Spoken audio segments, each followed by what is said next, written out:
மராட்டிய மாநிலம் புனேவில் உள்ள பிரசித்தி பெற்ற டக்டுடேத் ஹல்வாய் கணேஷ் மண்டல் கோயிலில் விநாயகர் சதுர்த்தியை முன்னிட்டு 40,000க்கும் அதிகமான பெண்கள் திரண்டு கணபதி அதர்வ சீர்ஷம் மந்திரத்தை உச்சரித்து வழிபட்டனர். 10 நாட்கள் கொண்டாடப்பட்ட சதுர்த்தி விழாவின் நிறைவு நாளில் இந்த வழிபாடு நடத்தப்பட்டுள்ளது.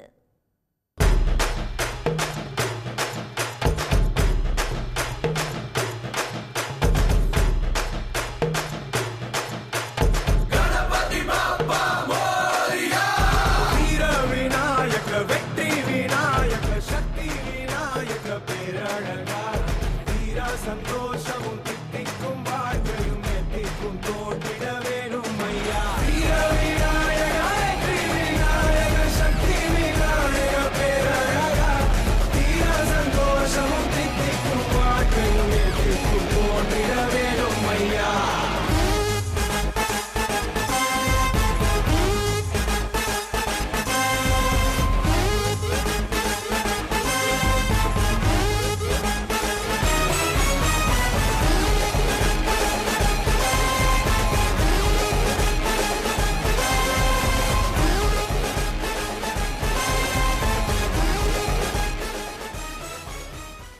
உடனுக்குடன் செய்திகளை தெரிந்து கொள்ள சன் நியூஸ் பெல் ஐகானை கிளிக் பண்ணுங்க.